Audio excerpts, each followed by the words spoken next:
Hi guys and gals, today we're going to talk about a great exercise for developing your chest, your shoulder and also your tricep. This exercise is called close grip dumbbell bench press. Now first I'm just going to do the exercise and then go through the details.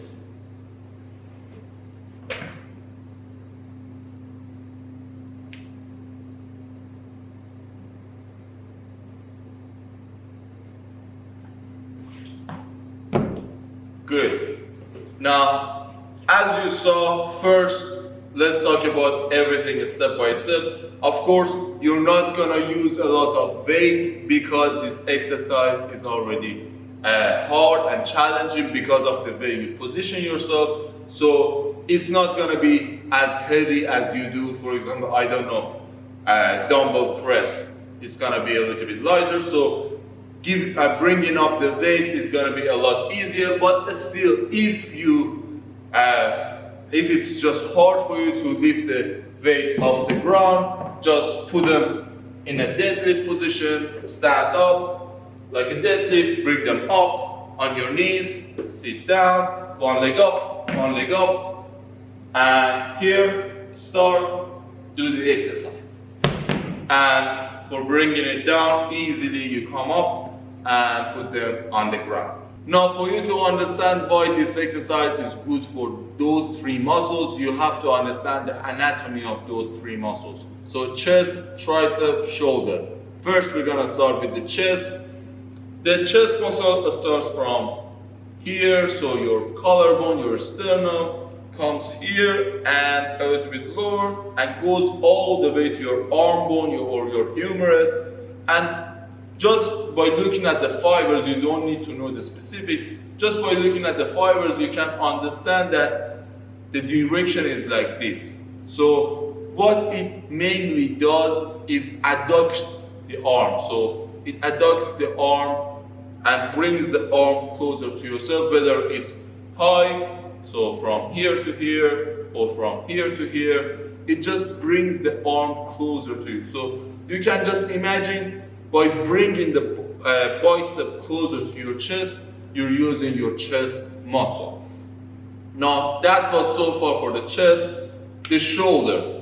Now the shoulder mainly has three different parts. The lateral part, the rear part, and the front part. Now this side is also gonna get activated, but not to that extent. But what we are mainly talking about is the front delts. The front delt helps to bring the arm forward. So the flexion of the shoulder is gonna be done by the front delt. So when you bring your arm forward, you're using the front delt.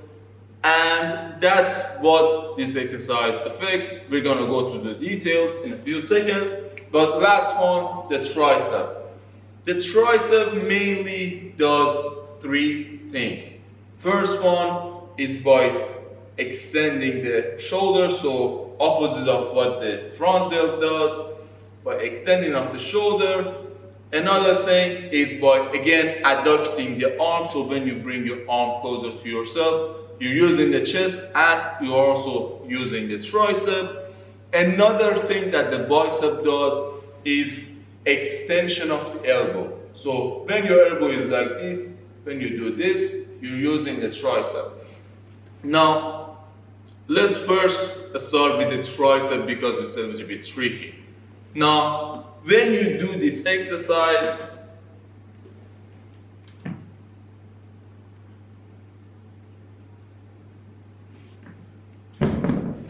you're not extending the shoulder, so you're not extending the arm back. So you're not doing this. You're not adducting the arm to the side as well.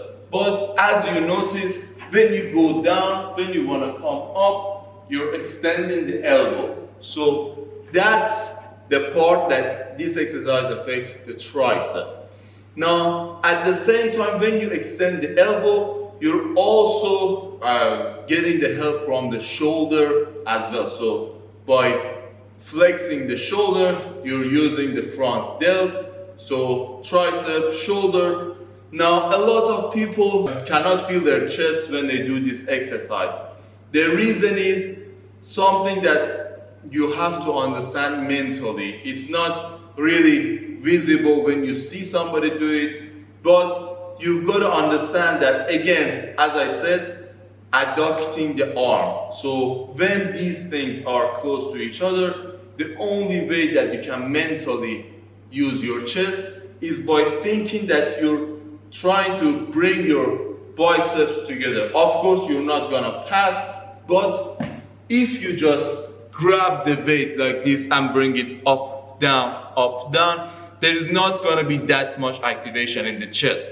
But when you are trying to bring the weight up, also think of rubbing your bicep to your chest. So when you're bringing the weight up, rub your biceps. So rub them to your chest, and then you're gonna see that you're getting a lot of activation from the chest. Now let's talk about where you should keep the dumbbell when you do the exercise. You see, you can grab the dumbbells like this. You can also grab them down here. First of all, make sure you have the flexibility with the variation you want to choose. So if it's a little bit hard for you to perform the exercise, change the variation. But mainly, when you bring it high, you're using your tricep a lot more. It looks like a skull crusher. So the skull crusher exercise that you do for the tricep is because your hand is up. So when you bring it up and you do the exercise, you use a lot more tricep. Also, your upper chest is getting activated a lot more. But your front delt activation is a little bit less. But when you bring your arm down and do the exercise, the front delt is getting activated a lot more. The tricep activation is a little bit less. And the chest activation, you can understand that the fibers below this degree are getting activated. So the lower fibers are more activated when you do the exercise. That way, just a quick note, I always say that to people who are training chest, make sure you do not push your neck back. It's just something mentally a lot of us do when we are just not focused. When we are doing chest exercises, we just push our neck too much back, or worse than that, we bring it forward. So I see people, when they want to train, they're just like this, or they just like this. That can cause problem in your neck. That's an added stressor that you do not want to have on your body. Also, the last note, do not forget to push the dumbbells together. Again, not just the bicep, but also push the dumbbells together as well. You're gonna get more activation from the chest. When you got fatigue and you just wanted to go through the failure, you can do this at the last rep. So if this is the last rep, you bring it up. You hold it here. You know that if you go down, you cannot come up. So you hold it here. You go a little bit forward, back, forward, back. But make sure you're pushing the dumbbells together. What it does is you already have fatigued your tricep and your shoulder and also your chest. But you're gonna get a lot of activation from the chest at the last moment. And your chest is gonna be able to do this because the chest is not getting that much activation from this exercise. The majority of the job is getting done by the tricep and also your shoulder. So the last rep, you can just push the dumbbells together and come a little bit forward and backward. Of course, you're gonna use the shoulder and tricep a little bit as well, but you're just gonna fatigue the chest as well. So all of these three muscles are gonna be fatigued at the same time.